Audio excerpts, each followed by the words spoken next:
Hello good morning student. मैं सचिन चौधरी जो आपके लिए आज एक नया अपडेटेशन लेके आया हूँ। एक बहुत बड़ी खुशखबरी भी है अपने लिए। जो एसएससी ने एक बड़ा धमाका दिया है। जो एसएससी सीजीएल की पोस्टें जो बच्चे सोच रखे थे पिछली बार की तरह कम ही पोस्टें होंगी, बट इस बार एसएससी ने हमें एक बहुत ही बड़ी खुशखबरी दी है। जो टोटल एसएससी सीजीएल के थ्रू पोस्ट है वो आपके 17,727 पोस्ट आई हैं एसएससी के अंदर, जो बच्चों के लिए बहुत बड़ी खुशखबरी है। जो बच्चे पिछले टाइम से तैयारियां कर रहे हैं, जो अभी नए बच्चे आएंगे ग्रेजुएशन करके जो तैयारी कर रहे हैं, उनके लिए भी बहुत बड़ी खुशखबरी है कि भाई हमारे लिए भी वैकेंसीज आई हैं। क्योंकि पिछली बार जो वैकेंसीज थी तो वो कम थी, और इस बार जो एसएससी सीजीएल की वैकेंसीज है वो पूरी 17,727 है। तो इन्हीं वैकेंसीज के बारे में आज अपन डिटेल्स में देखेंगे कि क्या क्या इनके अंदर किस किस हिसाब से वैकेंसीज में क्या क्या योग्यता है, क्या क्या एज रिलैक्सेशन है और इनका क्या सिलेबस है, उसी के बारे में चर्चा करते हैं।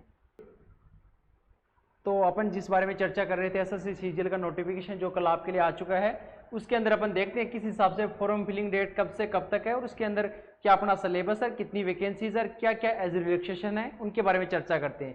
जैसे अपना जो मुख्यतः ये नोटिफिकेशन है, जो एप्लीकेशन अपन फिल कर सकते हैं वो अपन 24/7 से लेकर, कहाँ से लेकर, अपन यहाँ 24/6/2024 से लेकर 24/7/2024 तक अपन इसकी फॉर्म फिलिंग है वो कर सकते हैं।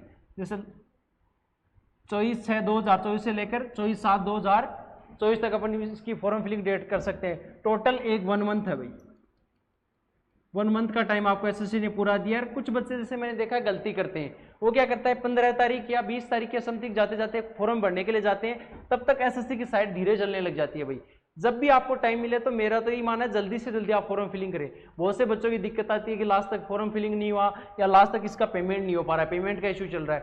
तो आप जल्दी से जल्दी अभी जाके इसका फॉर्म फिलिंग करें एंड लास्ट टाइम या लास्ट डेट तक का वेट नहीं करें और इसका फॉर्म फिलिंग करें। उसी के साथ में इसकी जो फॉर्म फिलिंग लास्ट डेट है वो 24/7/2024 को रात को 11 बजे बंद हो जाएगी। और जो पेमेंट है, पेमेंट के लिए लास्ट एक दिन का टाइम और दे रखा है। आप लास्ट आपका पेमेंट 25/7/2024 तक है, इसके अंदर पेमेंट आप कर सकते हो। इसका मेथड है ऑनलाइन भाई, पेमेंट का मेथड ऑनलाइन पेमेंट मेथड, आप ऑफलाइन फिलिंग नहीं कर सकते इसके अंदर। और इसकी देखो जो कंप्यूटर बेस्ड एग्जाम है टीयर फर्स्ट है, टीयर फर्स्ट और टीयर 2 दो होते हैं अपने एसएससी सीजीएल के अंदर। जिसमें टीयर फर्स्ट है वो सितंबर उसे अक्टूबर की डेट दे रखी है, और उसी के साथ टीयर 2 है उसकी डेट दे रखी है आपकी दिसंबर 2024 की डेट दे रखी है टीयर 2 के अंदर। अब अपन आगे इसके अंदर चर्चा करते हैं क्या एज रिलैक्सेशन है, किस हिसाब से दे रखा है। चलो भाई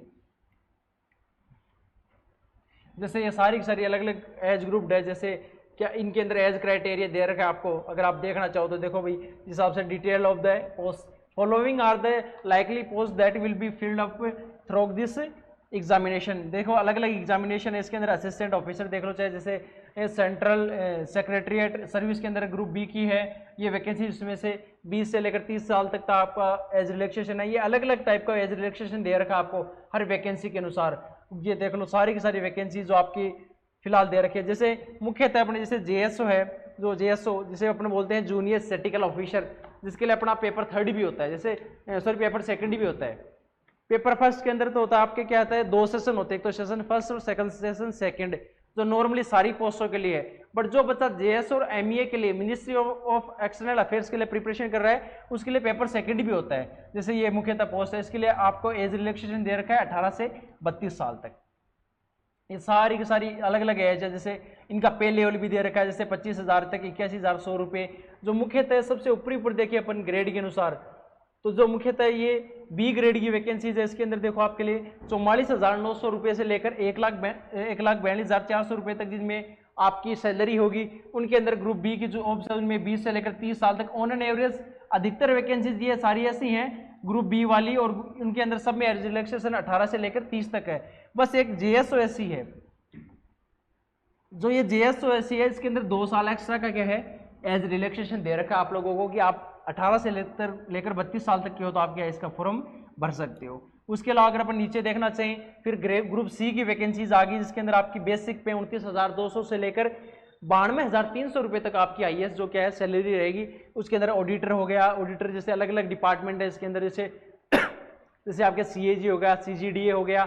अकाउंटेंट है वो है आपका ऑफिसर्स अंडर सीएजी, अलग अलग डिपार्टमेंट है। जैसे इनके अंदर आपके है controller, general of accounts, accountant, अलग अलग वैकेंसीज है इसके अंदर ग्रुप सी की। उनके अंदर एज रिलैक्सेशन आपके लिए हाईएस्ट है 18 से लेकर 27 साल तक का बच्चा उसमें क्या कर सकता है फॉर्म फिलिंग कर सकता है। उसके अलावा आपका ग्रुप सी की वैकेंसीज है उसके अंदर क्या है, पे लेवल क्या है, 4th पे लेवल की है, उसमें 25,500 से लेकर 81,100 रुपये तक पेमेंट है। उनके अंदर आपका 18 से 27 साल तक क्या है, एज रिलैक्सेशन है। अब अपन नीचे चलते हैं, इसके अंदर अलग अलग ये अपनी अधिकतर जो मुख्य वैकेंसीज है तो इस उनके बारे में अपन देख चुके हैं। जैसे नीचे सब इंस्पेक्टर है, टैक्स असिस्टेंट है, टैक्स असिस्टेंट है, ये CBDT है, CBIC है। देखो आप लोग देखते हो, जैसे आप लोग फॉर्म फिलिंग करते हो SSC MTS का, उसके अंदर भी हवलदार और MTS की होती है, CBIC डिपार्टमेंट और CBN अलग अलग डिपार्टमेंट की होती है। उसी प्रकार ये CBIC डिपार्टमेंट में टैक्स असिस्टेंट की वैकेंसी, और सब इंस्पेक्टर है इसकी आपकी है central bureau of narcotics, central bureau of narcotics, और उसके साथ में मिनिस्ट्री ऑफ फाइनेंस, इसके अंदर ग्रुप सी की है। इसके अंदर भी इन सब के अंदर ही आपके ग्रुप सी वाले में age relaxation on an average क्या है, 18 से 27 साल का है। चलो अपन आगे नीचे चर्चा करते हैं इनके बारे में। जो मुख्यतः इनका एक ही जगह देखिए क्या एज रिलैक्सेशन है, अलग अलग कैटेगरी वाइज, तो अपन नीचे चर्चा करते हैं भाई, देखते हैं इनके बारे में। देखो भाई ये रहा एज लिमिट दे रखी है, इसके अंदर अलग अलग प्रकार से एज लिमिट दे रखी है। इसके अंदर जो मुख्यतः कैटेगरी वाइज है, सबसे पहले ऊपर वाले रिमार्क इसके अंदर देखिए अपन, तो इसके अंदर कैसे दे रखा है, for the post of which age limit is 18 to 17 year, उसके अंदर candidate must be born not earlier than the 2/8/1997 and not later than the 1/8/2016। मतलब उसकी एज 2/8/1997 के तो बाद की और 1/8/2006 से पहले पहले की होनी चाहिए। जो एज रिलैक्सेशन जितनी भी वैकेंसीज है 18 से लेकर 27 साल तक की, उनमें आपको एक चीज ध्यान रखनी है, उसकी एज 2/8/1997 से पहले का तो जन्म होना नहीं चाहिए और 1/8/2006 के बाद का नहीं होना चाहिए। इसके बीच में जिसकी भी बर्थ डेट है वो क्या है, ये फॉर्म फिलिंग कर सकते हैं। उसके अलावा अगर नीचे देखें जिसमें 20 से लेकर 30 की एज लिमिट है, वो बच्चा 2/8/1994 से लेकर 1/8/2004 तक, इसके बीच की जिसकी भी एज हो वो इसका फॉर्म फिलिंग कर सकता है। फिर for the post of which age limit is 18 to 30, वहां पर तो था 20 to 30 और यहाँ पर है 18 से 30 के लिए। तो candidate must have been born not earlier, मतलब वो 2/8/1994 से पहले का और क्या है 1/8/2006 से बाद का जन्म नहीं होना चाहिए। इन दोनों के बीच की इसकी एज होनी चाहिए, तभी आप फॉर्म फिलिंग कर सकते हो। ये एज लिमिट है इनकी।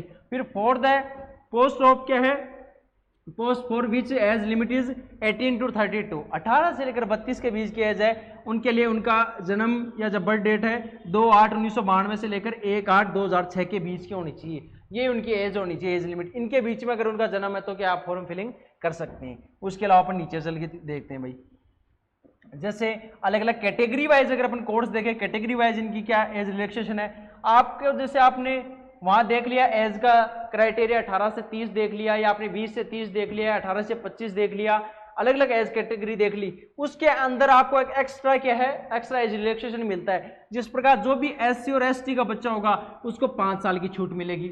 मान लो किसी एज के अंदर किसी वैकेंसी के अंदर 18 से 30 साल तक आप फॉर्म भर सकते हो, तो उसमें 5 साल और ऐड कर लो, मतलब आप 35 साल तक उसका फॉर्म फिलिंग कर सकते हो। आप अगर 35 साल के नहीं हुए तो उसका फॉर्म फिलिंग कर सकते हो। OBC के लिए 3 साल की छूट है। उसके अलावा जो भी PWBD अनरिजर्व्ड एरिया से उनके साथ क्या है 10 साल की है। उसके साथ PWBD OBC से उनके लिए 13 साल, और उसी के साथ में PWBD है SC ST से उनकी क्या है 15 साल तक क्या है उनको एज रिलैक्सेशन दे रखा है, अलग अलग कैटेगरी वाइज। आगे समझ में। एक्स सर्विसमैन है उसके लिए क्या है 3 साल आफ्टर क्या है deduction of the military services. आपने जिस टाइम से आपने मिलिट्री से क्या है आपने जिस हिसाब से रिटायरमेंट लिया है उसके 3 साल के अंदर अंदर उसके 3 साल क्या है 3 year after deduction of the military services rendered from the actual age सुन as the closing date. Closing date तक आप अगर अपनी जो आपने रिटायरमेंट लिया उससे 3 साल के अंदर अंदर अगर ये भर्ती है आपके सामने, जैसे आपने पिछले 3 सालों के अंदर अंदर रिटायरमेंट लिया है, तो ये आप इसका क्या है फॉर्म फिलिंग कर सकते हो। उसके अलावा अगर अपन नीचे चलते हैं, जैसे defence personnel disabled in operation during क्या है hostilities with any foreign country or in a disturbed area and release as a consequences thereof. उनके लिए क्या है 3 साल की छूट दे रखी है उन्होंने। कितने टाइम की दे रखी है 3 साल की छूट दे रखी है उनके लिए एज रिलैक्सेशन में। उसके अलावा अपन नीचे देखते हैं और भी एक दो मुख्यतः है जो डिफेंस पर्सनल है उनके अंदर 8 ईयर की और छूट दे रखी है एज रिलैक्सेशन के अंदर। ये अलग अलग जो गवर्नमेंट के अंदर एम्प्लॉयज हैं उनके लिए अलग अलग छूट दे रखी है, जैसे अप टू 40 ईयर, आप 40 साल तक की एज तक हो तो फॉर्म फिल कर सकते हो। अलग अलग डिपार्टमेंट है, यहाँ 45 ईयर है, यहाँ 35 है, यहाँ 40 ईयर्स तक है। उसके अलावा अपन नीचे चलते हैं, अब इसके अंदर देखते हैं अपन इसका एग्जाम का पैटर्न क्या है और सिलेबस क्या है, उसके बारे में चर्चा करते हैं अपन अभी नीचे चलकर।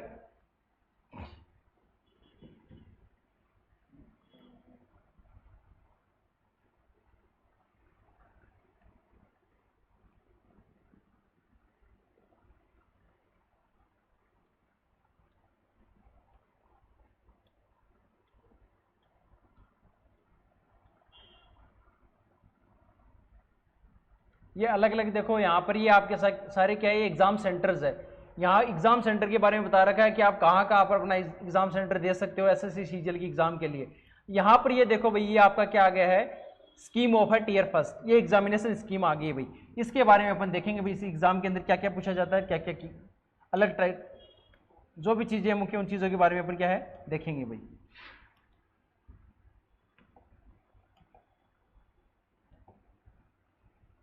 तो अगर अपन देखना चाहें scheme of a tier first examination, इसकी स्कीम जो इसका टीयर फर्स्ट होता है, उस टीयर फर्स्ट के अंदर आपसे 100 क्वेश्चन पूछे जाते हैं। 100 ही क्वेश्चन होते हैं, 100 ही नंबर के होते हैं और टाइम होता है 60 मिनट। जो नॉर्मली है उनके लिए तो क्या है 1 घंटे का टाइम, मतलब 60 मिनट का टाइम रहता है। और जो नॉर्मली जिनके किसी प्रकार की फिजिकली प्रॉब्लम है 1 hour and 20 minutes for the candidate eligible for the scribe as a per para 7.1, 7.2 और 7.3।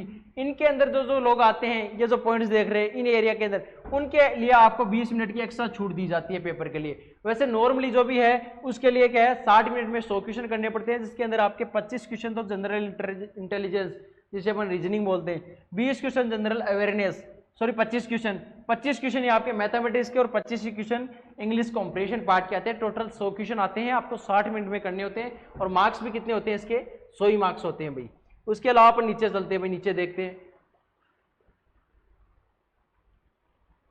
देखो भाई नीचे उसके बाद जैसे आपका जैसे टीयर फर्स्ट है, इसके आपके फाइनल मेरिट में मार्क्स नहीं ऐड होते, सिर्फ ये क्वालिफाइंग नेचर का है, इसको क्वालिफाई करना पड़ता है। इसमें से जो मुख्य बच्चे हैं उनको छांट लिया जाता है। फिर होता है आपका मुख्यतः है टीयर 2। उस टीयर 2 में एग्जाम स्कीम में क्या होता है, एक तो पेपर फर्स्ट होता है, इसके अंदर दो सेक्शन है, उनके बारे में देखते हैं। जैसे ये पेपर फर्स्ट है, उसके अंदर एक तो सेक्शन फर्स्ट होता है 2 घंटे और 15 मिनट का, जिसमें मॉड्यूल फर्स्ट में तो मैथमेटिक्स पूछते हैं और मॉड्यूल सेकंड में क्या पूछते हैं रीजनिंग। 30 तो मैथ के, 30 रीजनिंग के। हर क्वेश्चन का कितना नंबर होता है भाई 3 नंबर होता है, तो 60 क्वेश्चन कितने मार्क्स के हो गए 180 और 1/3 माइनस मार्किंग हो गई। मतलब आपने एक क्वेश्चन किया तो उसके लिए 3 नंबर मिलेंगे और अगर आपने एक क्वेश्चन गलत कर दिया तो उसके लिए 1 नंबर घट जाएगा आपका। इस चीज का ध्यान रखना। तो ऐसे एग्जाम्स में आप गौर करके जाना, माइनस मार्किंग कम से कम टच करो, जो क्वेश्चन नहीं आ रहा है उसको छोड़ ही दो। अगर आपके दो ऑप्शन तो आपने काट चुके और 2 में कंफ्यूजन है तो आप देख सकते हो। उसके अलावा इसमें ज्यादा रिस्क नहीं लेना चाहिए क्योंकि इसमें माइनस मार्किंग 1/3 है, तो आप अगर ज्यादा अटेम्प्ट कर जाओगे कल को माइनस में आ जाएगा और आपका रिजल्ट खराब हो जाएगा भाई, ध्यान रखना इसमें। फिर अपन नीचे चलते हैं। नीचे पहले सेक्शन फर्स्ट हो गया, सेक्शन सेकंड आता है। सेक्शन सेकंड में आपके क्या पूछा जाता है, इंग्लिश आती है, लैंग्वेज एंड कॉम्प्रिहेंशन, उसी के साथ जनरल अवेयरनेस आती है। इंग्लिश के 45 क्वेश्चन आते हैं और 25 क्वेश्चन आते हैं आपके जनरल अवेयरनेस के। हर 3-3 क्वेश्चन नंबर का क्वेश्चन है, तो क्या है 45 क्वेश्चन ये हो गए और 25 ये, टोटल 70 क्वेश्चन 3 नंबर के कितना का हो गया 210 का, 210 नंबर का हो गया टोटल क्वेश्चन 70 और मार्क्स कितने हो गए 210। उसके बाद में आपका क्या होता है सेक्शन थर्ड। सेक्शन थर्ड में आपका क्या होता है कंप्यूटर नॉलेज मॉड्यूल टेस्ट, जिसमें 20 क्वेश्चन आपके कंप्यूटर के पूछे जाते हैं। 3 नंबर का एक क्वेश्चन हो गया तो कितने नंबर का हो गया टोटल 60 नंबर का हो गया और ये भी आपका क्वालिफाइंग नेचर है। उसके मार्क्स है ना वो फाइनल मेरिट में ऐड नहीं होते, इसके क्वालिफाइंग नेचर है। उसके अलावा ये होने के बाद आपसे टाइपिंग टेस्ट भी होता है। आपका क्या होता है सेशन 2 होता है। सेशन 2 में क्या होता है सेक्शन 3 चलता है। उसके अंदर आपका क्या होता है वो चीज देखो भाई। इसके अंदर आपसे क्या होता है भाई डाटा एंट्री स्पीड टेस्ट करवाया जाता है। इसमें मुख्यतः आपसे टाइपिंग करवाई जाती है, आपको टाइपिंग करनी होती है। 1 डाटा एंट्री टेस्ट टास्क होता है, उसके अंदर सिंगल टाइम में आपको बारी बारी में, देखो ऐसे नहीं होता कि एक बार आपने दे दिया फिर दोबारा आपको मौका मिलेगा, 3 चांस नहीं होते, एक ही बार में आपको एक पैराग्राफ दे दिया जाता है, उसकी टाइपिंग करवाई जाती है अलग अलग टाइप से और उसका टाइमिंग देखा जाता है। आपकी नॉर्मल स्पीड 27 से 30 के बीच में होनी चाहिए नॉर्मल स्पीड इसके अंदर। उसके अलावा अगर अपन आगे देखें तो जो भी बच्चे जैसे JSO जूनियर स्टैटिकल ऑफिसर के लिए कर रहे हैं या MEA के लिए जो मिनिस्ट्री ऑफ एक्सटर्नल अफेयर्स की प्रिपरेशन कर रहे हैं, उनके लिए पेपर 2 भी होता है भाई, ध्यान रखना आपके लिए पेपर 2 भी होगा। जो मैंने पेपर फर्स्ट की चर्चा की जिसमें ये तीनों स्कीम सेक्शन बताए हैं, सेक्शन फर्स्ट और 2। सेक्शन फर्स्ट में क्या थे, पहले सेशन में क्या था, मैथ और रीजनिंग, फिर क्या था इंग्लिश और जनरल अवेयरनेस, फिर क्या था आपके सेक्शन 3 में क्या था, एक तो कंप्यूटर का क्या था नॉलेज मॉड्यूल टेस्ट था जिसमें आपके 20 क्वेश्चन 3 नंबर के क्वालिफाइंग नेचर। उसके अलावा सेक्शन 3 था जिसमें क्या था डाटा एंट्री टाइपिंग थी। ये तो सभी वैकेंसी जितनी भी आप पोस्ट दे रहे हो सबके लिए है ये। उसके अलावा अगर आप जेएस और एमईए के लिए कर रहे हो तो आपका एक पेपर 2 और होगा जिसमें क्या होगा, स्टैटिक्स के कितने 100 क्वेश्चन आएंगे, 2-2 नंबर के, तो टोटल कितने हो गए 200 नंबर के 100 क्वेश्चन आते हैं। 200 नंबर के टाइम कितना होता है 2 घंटे, और जिनके किसी प्रकार की डिसेबिलिटी है तो उसको क्या है 2 घंटे 40 मिनट का टाइम दिया जाता है इसके अंदर। तो ये क्या आपका एग्जाम टोटल पैटर्न है भाई, देख लेना। टीयर फर्स्ट में क्या होता है, टीयर फर्स्ट में मैथ, रीजनिंग, इंग्लिश और जीके जीएस आता है, जो कि आपका क्वालिफाइंग नेचर है, उसमें आपको क्या है जो भीड़ है उससे छटना पड़ता है। सेकंड टीयर 2 आता है, टीयर 2 में आपको क्या करना पड़ता है, मुख्यतः टीयर 2 का ध्यान रखना, टोटल होता है कितने का, यहाँ 210 का तो यहाँ हो गया और 180 का ऊपर हो गया, टोटल 390 का पेपर होता है भाई। ये आपका फाइनल मेरिट डिपेंड करती है इस पे। आपने पहले जैसे कितना हुआ 60 क्वेश्चन 3-3 नंबर के 100 कितना आ गया 80 नंबर का आ गया मैथ और रीजनिंग का आपका, फिर कितने 70 क्वेश्चन आते हैं इंग्लिश और जीके के, उसके अंदर कितने नंबर के 210 के, ये टोटल ऐड करके 390 पे मेरिट होती है। आपका जो मुख्यतः कंप्यूटर नॉलेज मॉड्यूल टेस्ट है ये भी आपका क्वालिफाइंग नेचर है, 20 क्वेश्चन आते हैं 60 नंबर के, इसमें क्वालिफाई करना पड़ता है। 24 से लेकर 30 के बीच में हाईएस्ट मेरे हिसाब से मेरिट रहती है इसके अंदर अभी तक।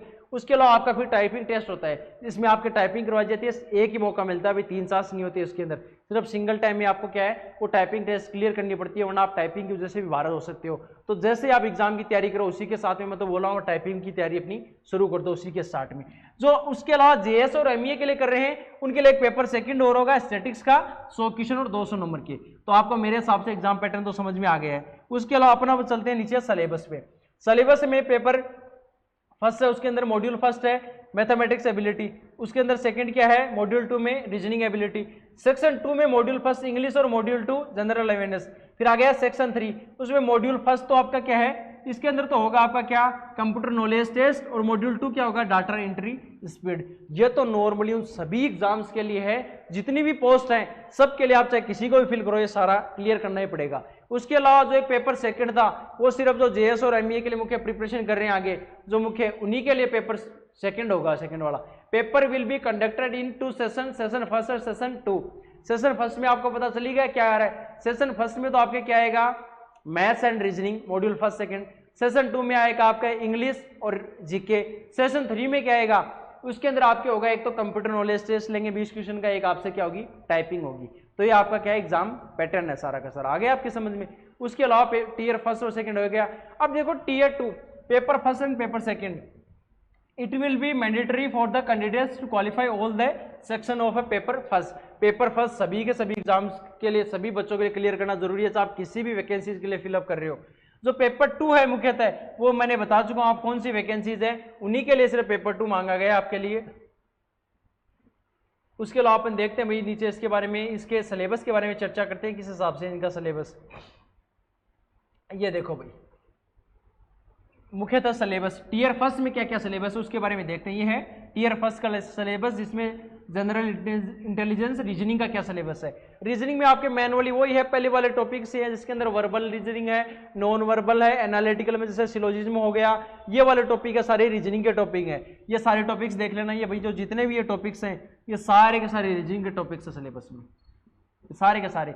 ये जो पीडीएफ है इसका ऐसा कैसा मैं लिंक अपने वीडियो के नीचे डिस्क्रिप्शन में मिल जाएगा, आप वहां से भी इस पीडीएफ को डाउनलोड कर सकते हैं। आगे आपके समझ में। उसके अलावा अगर आप नीचे देखोगे रीजनिंग के बाद में आपके क्या हो गया जनरल अवेयरनेस, उसका सिलेबस ये है। जनरल अवेयरनेस से मुख्यतः आपके इंडिया लेवल का पूछा जाता है, भाई राजस्थान के लेवल का कोई मतलब नहीं है इसमें। इंडिया लेवल के अंदर इंडिया की history, culture, polity, geography, economy और करंट अफेयर्स के टॉपिक पूछे जाते हैं। उसके अलावा एक पार्ट ऑफ है वो क्या है स्टैटिक जीके। जीके में मुख्यतः पूछा क्या जाता है, एक तो इंडिया लेवल का आता है सारा, और इंडिया लेवल का भी क्या आता है मुख्यतः हिस्ट्री प्लस कल्चर। उसके अलावा क्या आता है पॉलिटी, उसके अलावा क्या आता है जियोग्राफी, उसके अलावा आता है इकोनॉमी, उसके अलावा आता है आपका क्या, current affairs, CA current affairs आता है। उसके अलावा एक आपके इसके अंदर मुख्यतः है क्या आता है, static GK. One liner question नहीं होते क्या आपके, स्टैटिक जीके वो पूछे जाते हैं। एक स्पोर्ट्स से भी अच्छे क्वेश्चन बनते हैं, इसके अंदर ध्यान रखना भी, स्पोर्ट्स से भी अच्छे क्वेश्चन बनते हैं। और मुख्यतः कल्चर वाला जो टॉपिक है ना, इससे 3 या 4 क्वेश्चन फिक्स आपके शास्त्रीय नृत्य हो गए, लोक नृत्य हो गए, उसके अलावा वाद्य यंत्र हो गए, वादक हो गई या नृत्यांगना होगी, उनमें से एक क्वेश्चन, 3 या 4 क्वेश्चन हर बार कल्चर से बन ही रहे। उत्तर भारत के मंदिर पूछ लिया, दक्षिण भारत में से कोई मंदिर पूछ लिया, तो ये फिक्स क्वेश्चन एसएससी ने कर रखे हैं, वो पूछ ही रहा है। इस बार जैसे बोल रहे थे इसका वेंडर चेंज होने वाला है, बट फिलहाल जो मेरे हिसाब से एसएससी का है वो सीजीएल का पेपर जो नए वाला वेंडर ही कराएगा, बट जो 12 फेज था, सीपीओ था, सीएचएसएल, ये पेपर टीसीएस के अंडर ही है, वही करवा रही है। तो उसमें देखेंगे मुख्यतः तो स्टैटिक जीके है, स्पोर्ट्स है, इंडिया की हिस्ट्री कल्चर है, पॉलिटी है, जियोग्राफी, इकोनॉमी है, करंट अफेयर्स है, ये पूछा जाता है आपके जनरल अवेयरनेस के अंदर। फिर आगे आपका क्या है, मैथमेटिक्स का पार्ट। उसमें मैथमेटिक्स में आपके दोनों चीजें पूछी जाती है, अर्थमेटिक प्लस एडवांस, दोनों पूछी जाती है भाई एसएससी के अंदर। अर्थमेटिक के नॉर्मल 16 से 17 टॉपिक होते हैं। एडवांस में आपके क्या हो गया, जियोमेट्री हो गया, मेंसुरेशन हो गया, अलजेब्रा हो गया, उसी के अलावा अगर अपन देखना चाहिए ट्रिग्नोमेट्री हो गया। ये 4 मुख्यतः एडवांस के टॉपिक है। डाटा इंटरप्रिटेशन भी आता है, वो भी टॉपिक आपके सीजीएल में 4 या 5 टॉपिक है जो एडवांस के भी आपसे पूछे जाते हैं। तो एडवांस की तैयारी अच्छी करिए भाई, मैं तो ये बोल रहा हूँ। जैसे अपने यहाँ पर ग्रंथ अकेडमी में हिमांशु जी सर है, वो एडवांस और अर्थमेटिक दोनों में उनकी इतनी अच्छी पकड़ है, वो साथ में एसएससी सीपीओ सेलेक्टेड भी है। तो उनकी जो अपने मैथमेटिक्स में एडवांस में इतनी अच्छी पकड़ है। एडवांस में मुख्यतः टॉपिक क्या है, एक तो जियोमेट्री, एक क्या आपके ट्रिग्नोमेट्री, एक क्या आपके मेंसुरेशन, एक क्या आपके अलजेब्रा,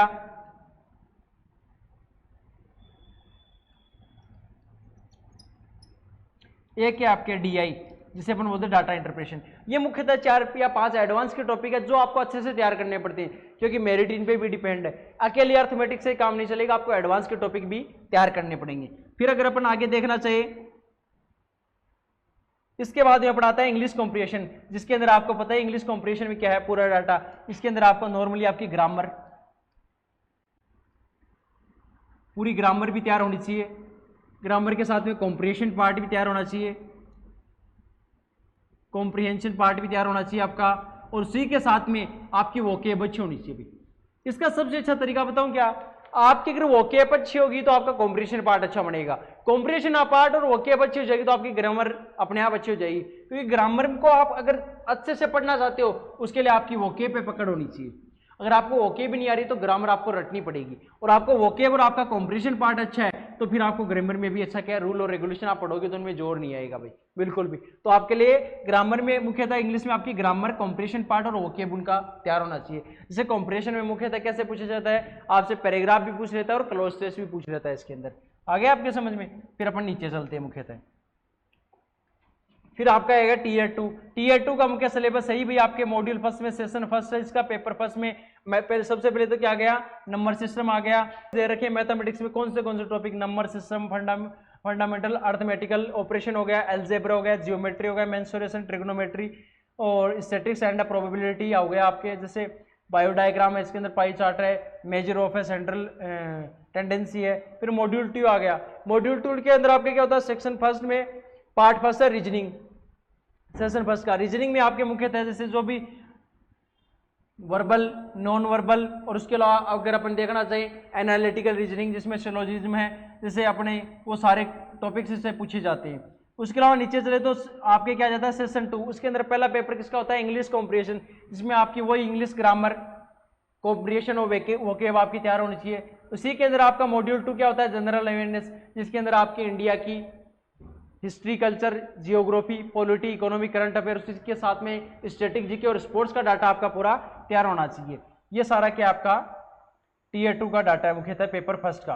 अब पेपर सेकंड उन्हीं बच्चों के लिए होता है जो मुख्यतः जेएसओ का या एमईए का फॉर्म फिल करते हैं, जो मुख्यतः है टॉप रैंकिंग होती है, उन्हीं के लिए क्या है पेपर 2 होता है भाई। पेपर 2 के अंदर आप